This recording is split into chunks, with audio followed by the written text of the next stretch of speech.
All right.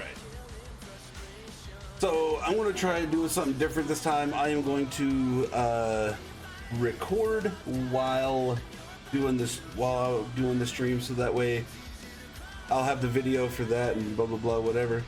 So if you happen to catch this on YouTube and you want to be part of the live discussion, make sure to go to twitch.tv/chaoticggd21 and you can be part of the conversation.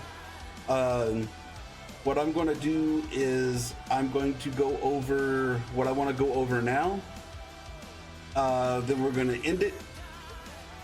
Then I'll make a separate video where I'm answering your bus driver questions. I've got some from TikTok. I've got some from Facebook. So I'm going to go over those with you guys after this. So stick around, stay tuned, all that good jazz.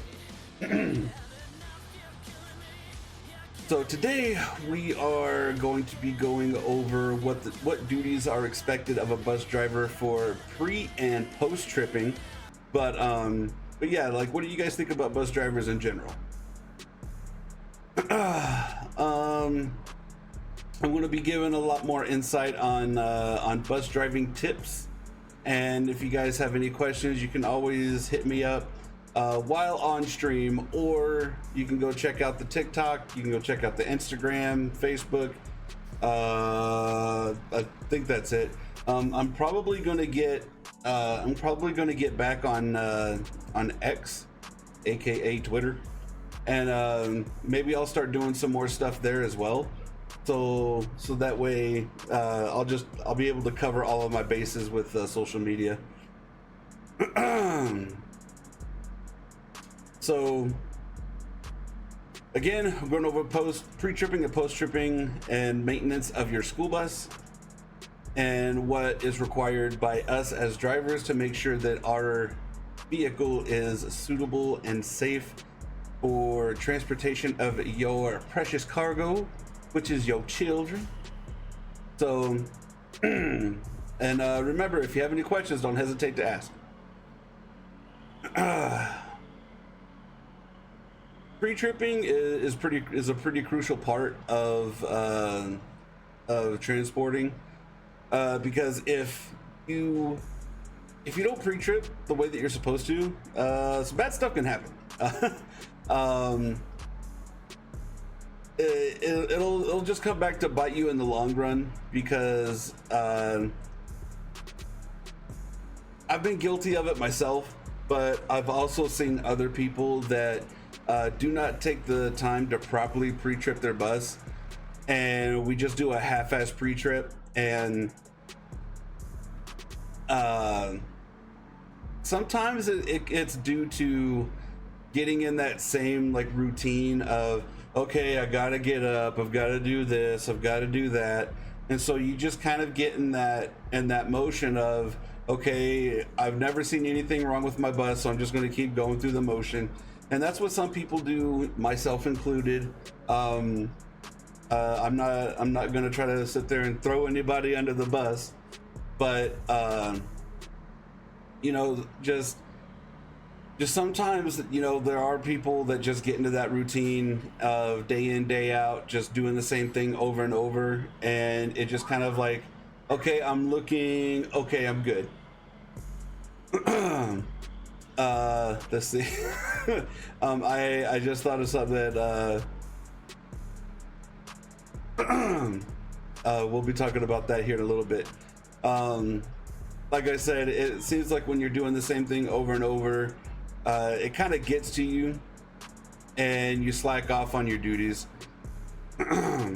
And as important as pre-tripping is, don't get caught slacking, because a bunch of shit's gonna happen and it's not gonna be fun times.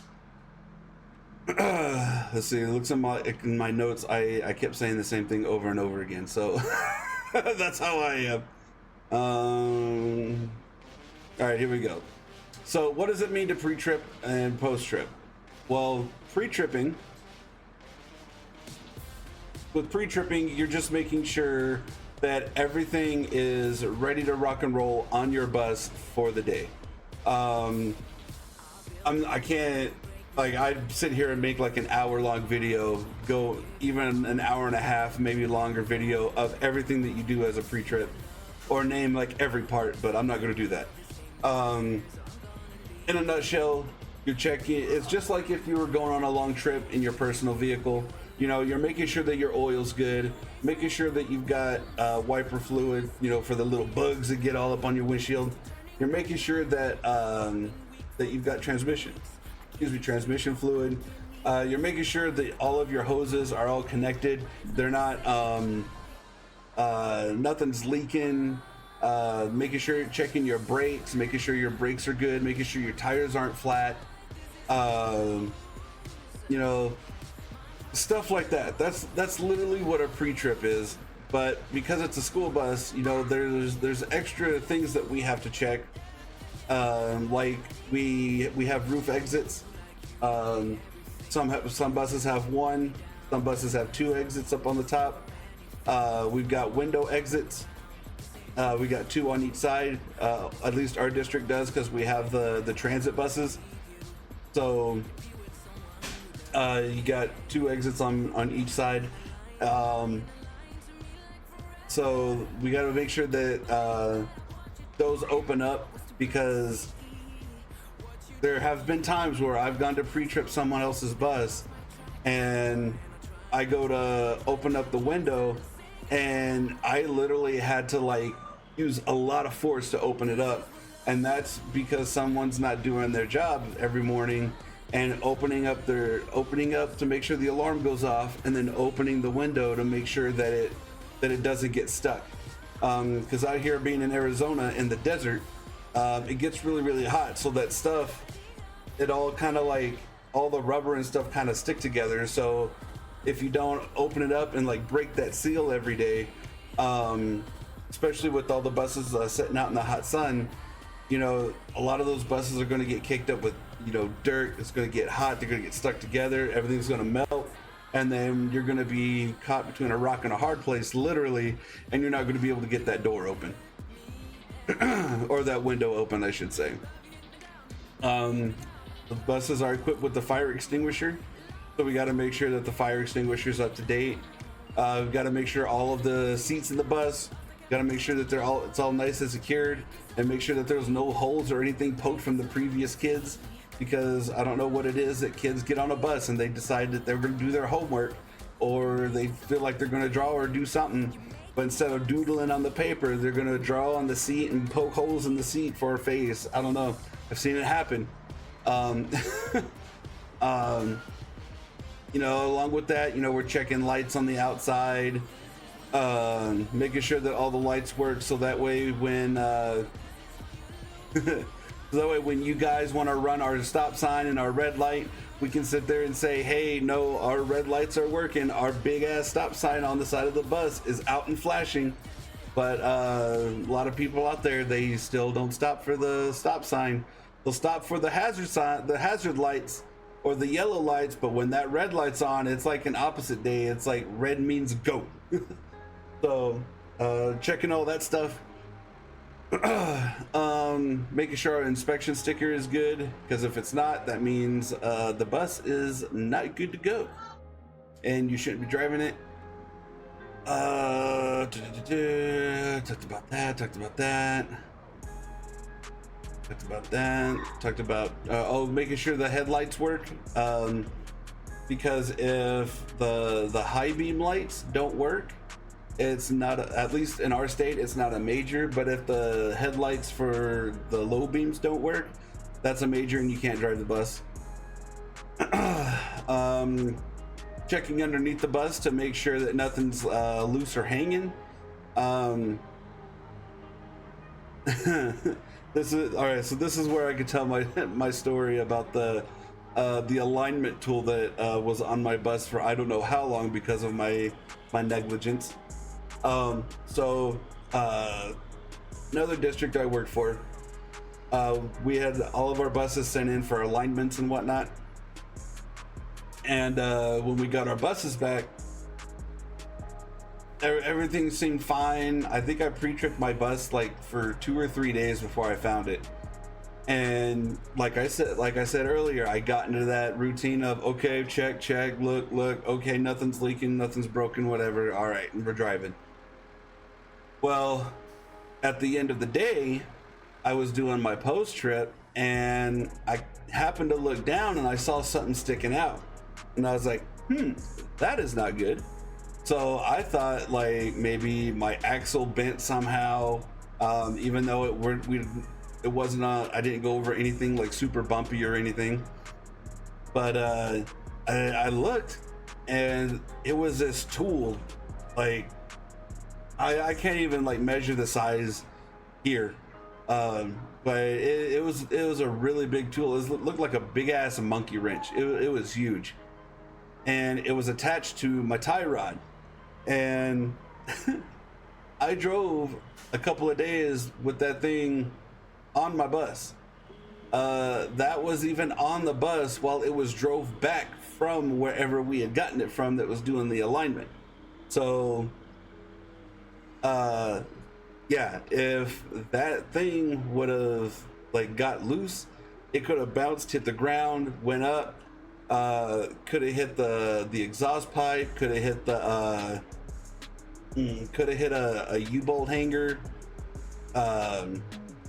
It could have hit the frame, could have done something to the frame. If it hit just right and had enough force, it could have gone through the floorboard. So it really pays off to make sure that your bus is pre-trip, so you don't run into any of that. I also have a couple more stories I'll tell after I get through the rest of this, but yeah, that when you're looking underneath, definitely make sure, even if you're a big person like me, definitely like get up underneath to at least check to make sure everything is good to go. Talked about checking the tires already. This is also a pretty good bit of information. I don't know about the other school districts in the States or the world even, but we here in Arizona, we keep our tires at 100 psi because of how hot it gets down here, and because when the tire gets hot, it expands, so it I guess it like inflates. So we try to save our tires by keeping them at 100 psi, so that way we don't run the risk of blowing the tire going on a trip or something like that. I mean, there's always chances for that to happen anyway, but that just lessens our chances down here. When you're checking the rear tires, because we have dualies, we have 4 tires, 2 on each side. For those of you not familiar,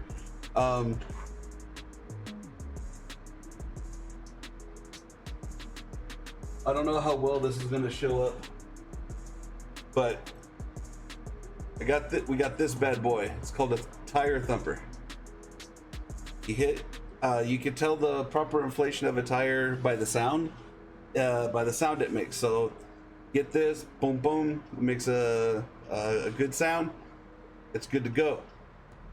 Also, you can use this to go in between the tire like this, to make sure that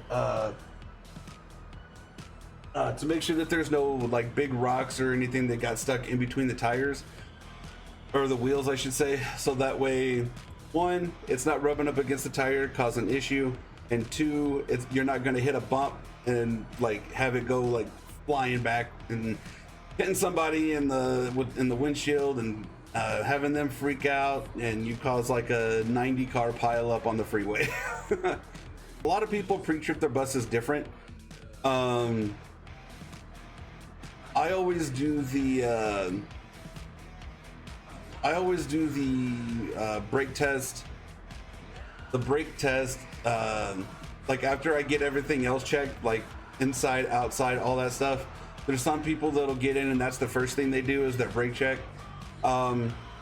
Pretty much all you're doing is I still do a 7-step brake check for making sure that the brakes the air lines are filling up properly the way that they're supposed to, for the brake system.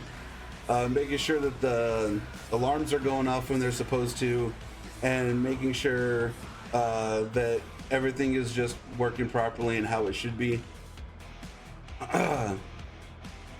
When here in Arizona, there's like a 2-hour driving, like max driving, and then you have to pull the bus over, preferably at like a truck stop or something like that. A lot of you guys familiar with like interstate driving or whatever, you know, there's Flying J's, pilots.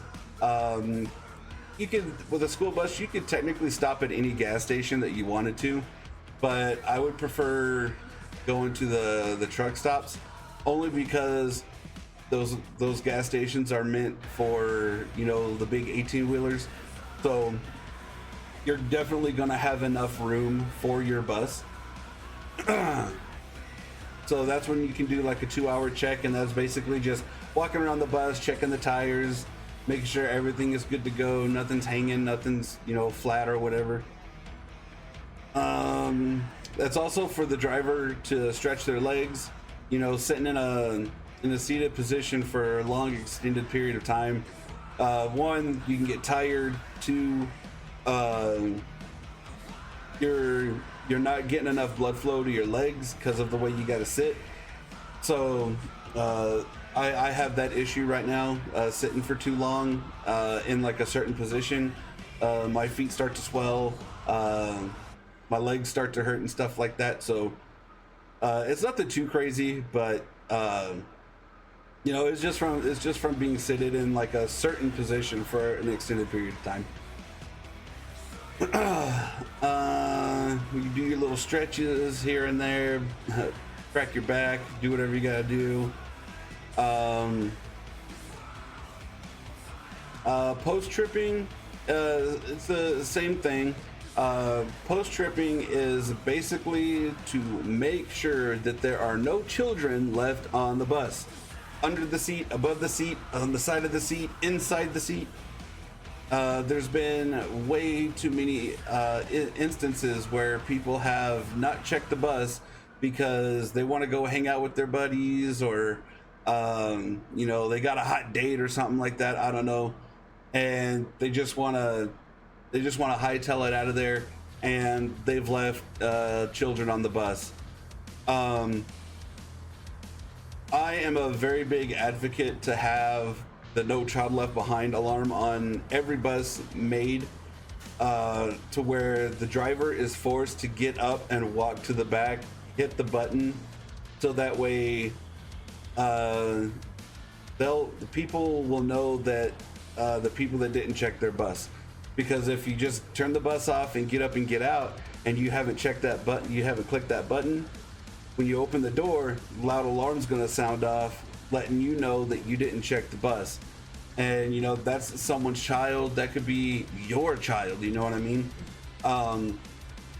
Or that could be your child on someone else's bus that they forgot to check, you know what I mean? So it's a really good accountability thing for bus drivers, making sure that we don't leave children on the bus, especially in the desert states, you know, like California, Nevada, New Mexico, you know, Texas, some of the Midwest states. You know, I mean, even I say hot because 9, I guess like maybe 10 months out of the year here in Arizona, it is like 90 degrees and above. So it's always hot here. But you know, you have other places, you know, like the Northeast, up in the north, you know, with the states that actually have like winters and stuff like that. Kids could get left on the bus and they could freeze to death. Just like here in the desert, they'll just burn up, you know what I mean? And you know, they'll get heat stroke and stuff. So I'm a very, very big advocate for having the No Child Left Behind alarms installed on any bus, just because of that instance. I actually worked for a district where it was a special needs driver, or a special needs route, so it had a driver and a monitor, and both people didn't check the bus, and there was still a child left on that bus, and they didn't want to get in trouble. They'd already post-tripped the bus and whatnot, and they didn't want to take the bus back out. So they put that child in their own personal vehicle, took that child home, which is a big no-no. And that person, even though they were doing the right thing, they didn't do the right steps and go through the right things to do it, and they ended up getting fired. So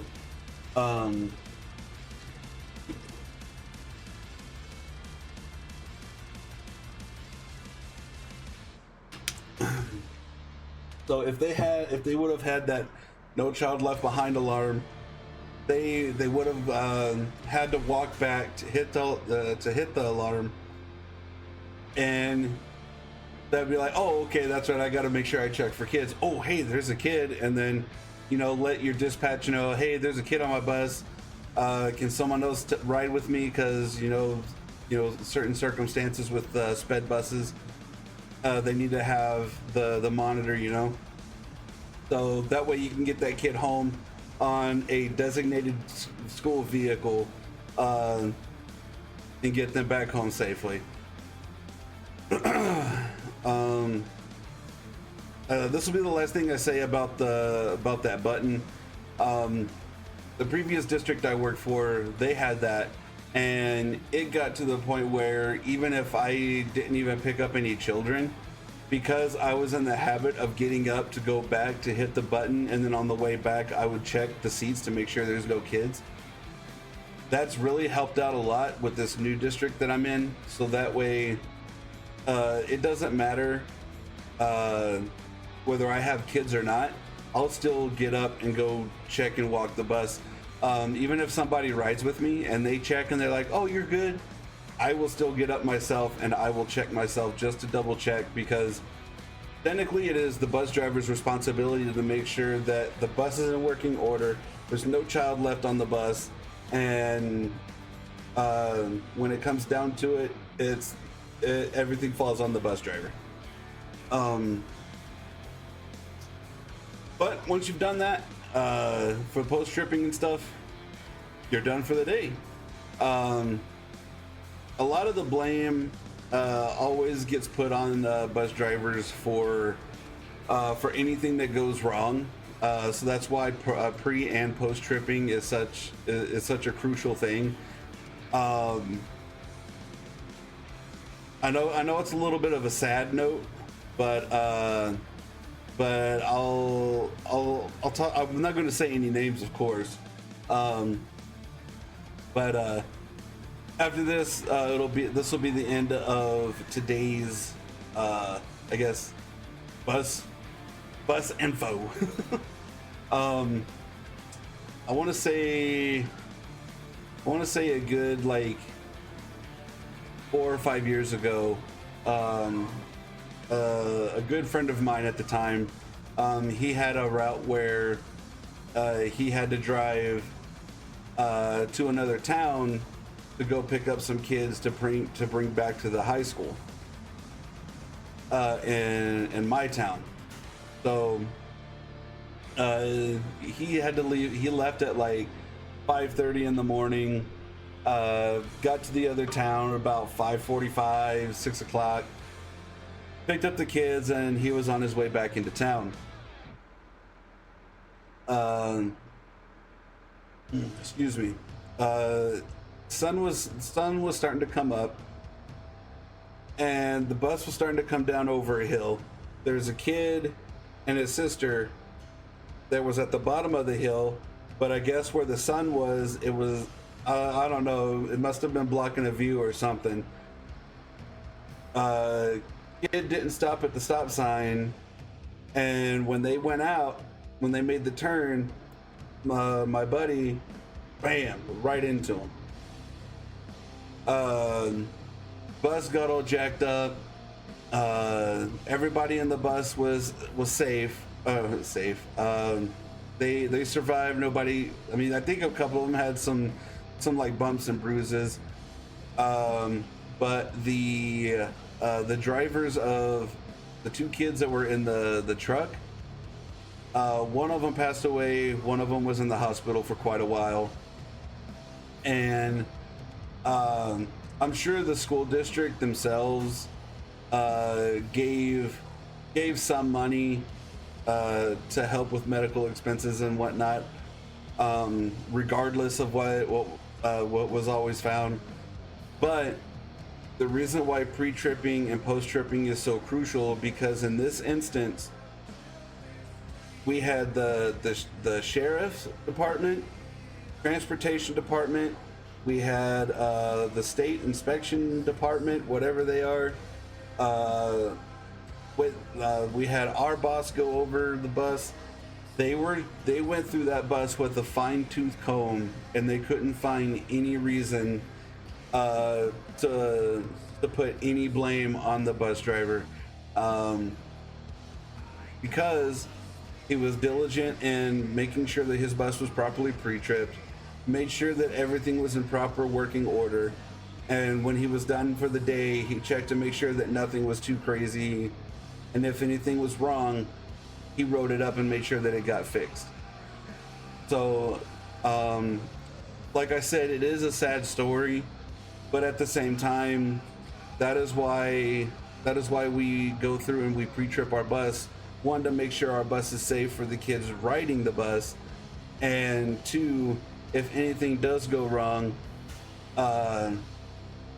not that we try to not be able to put the blame on the bus driver, because there are some instances where it is the bus driver's fault, but in an accident of that magnitude, you know, they're always going to try to find something wrong with the school bus so they can put the blame on the driver, because we're held to a higher standard because of the license that we have.